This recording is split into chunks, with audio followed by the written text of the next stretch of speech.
Hey everyone, welcome back to BDG Reviews.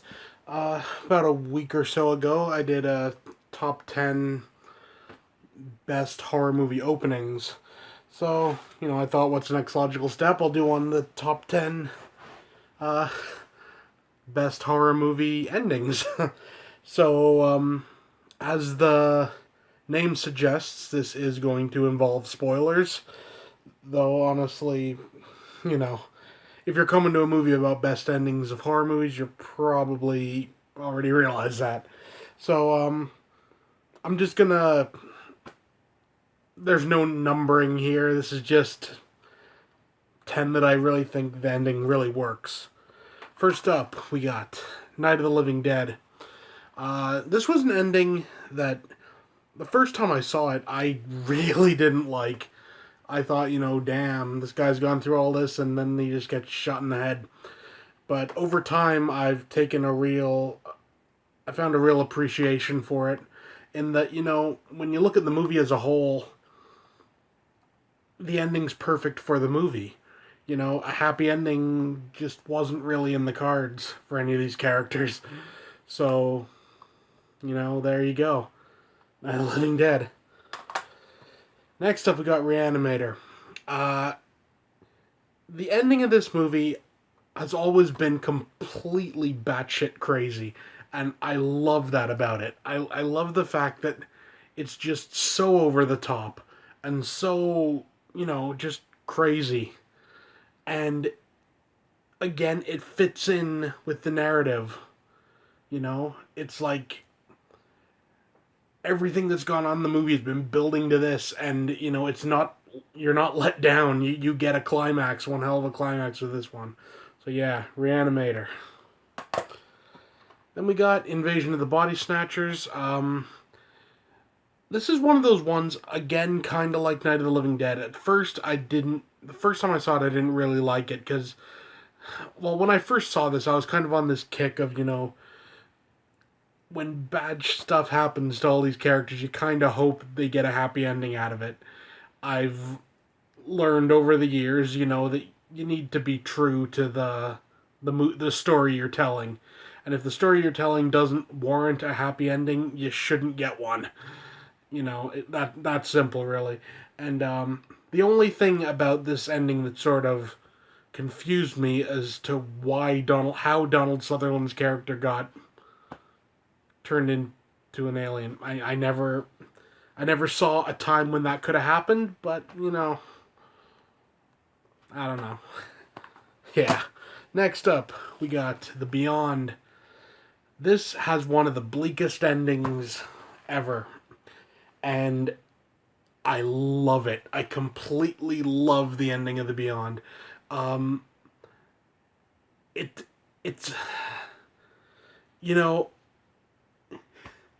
again, it's so bleak. It's so you know no good is coming from this ending. This is like they've gone from like frying pan fire, literally, and then they've like dropped off the fire onto the coals down below, and it couldn't get any worse if you tried. And then they go blind. So it's like, damn, it just keeps getting worse and worse and worse. But it fits the narrative that the movie creates, and it's just visually a really appealing ending, at least for me. Next up, we got The Thing. I've just sort of noticed kind of all of these movies end on downers. But, again, it's the sort of thing, if it fits with the movie, if it fits with the story you're telling, that's what you got to go with. You can't go tacking a happy ending onto something like The Thing. It's quite obvious, if you did, you'd be pandering. And good movies don't pander, you know. Next up, we got Martyrs. This is the original. I haven't got around to watching the remake yet, but the ending of this movie is completely brutal, nihilistic, just completely vicious. And it fits perfectly with the movie. You know, It really does. If you haven't seen Martyrs, see it. You know, it's not it's not a fun for the whole family type movie, but it is definitely one that'll get you thinking. Great ending too. Next up, we got Sleepaway Camp. This ending, it's one of the all-time like twist endings that if you've never heard of the ending, you don't see it coming. But if you've heard of it, you see the hints throughout the flick. You know, yeah, really good, really kind of twisted.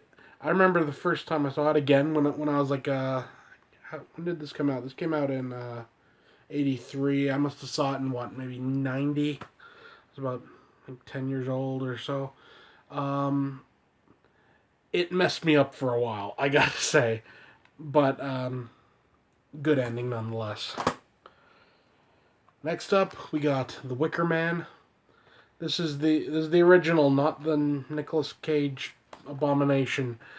But the ending's the same. Gets chucked in the Wicker Man, set on fire. This is one of those ones that, to this day, I kind of wish had a happy ending. You know, but it fits and it works and it's awesome. So yeah. Next we got The Mist. Again, a bleak, brutal ending that, but it completely fits with the narrative of the movie. Sorry if there's a bit of a cut there. Ran out of memory again. Seems to be an ongoing thing. Uh, Last up is American Guinea Pig, Bouquet of Guts and Gore. This ending works for a very simple reason. You've just gone through, how long is it? 73 minutes of seeing two people get ripped to pieces. And it's over. You've come down off of it. You're like, well, that's over. And then this ending happens. It's, in my mind at least, possibly the most disturbing ending I've ever seen to a movie. You know, it's just really twisted.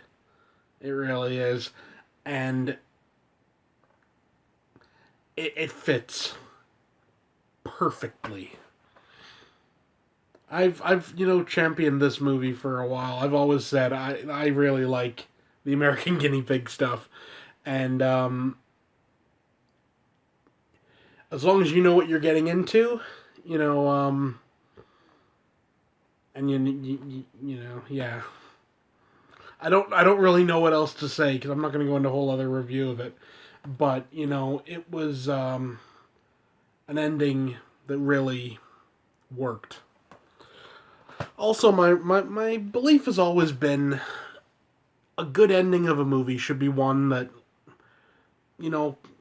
couple of days, couple of weeks after you've watched the movie, you still think to yourself, well, damn, that was an ending right there, and all these movies I've just shown have that, so yeah, that's that's what I got. That's just my opinion. Take it for what you will, but that's what I think. As long as I can't stress this enough.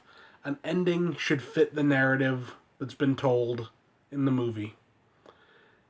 If you have a happy-go-lucky movie and then right at the end you throw in a massacre, it can work, but you've sort of betrayed the audience. Otherwise, you have like a horrific slaughter movie, and then right at the end, you turn it around to a happy little rainbows and puppies and stuff. You're kind of betraying the audience, so, well, that's just my opinion, though. That's it for now. See you next time.